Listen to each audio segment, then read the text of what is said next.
తమ్ముళ్ళు 2014లో తండ్రి శివరాజకీయంతో వచ్చాడు.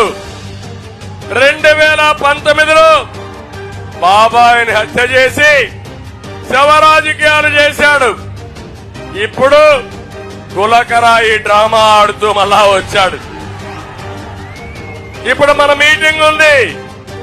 గులకరాయి వేస్తే మీకు కనపడుస్తుందా లేదా తమ్ముళ్ళు? కనపడుస్తుందా లేదా? మొన్న కనపడిందా గులకరాయి? కనపడని గులకరాయితో దెబ్బ తగిలిందంట. రోజు రోజుకు ఆ దెబ్బ ఎత్తవుతాను పెరిగిపోతా ఉంది.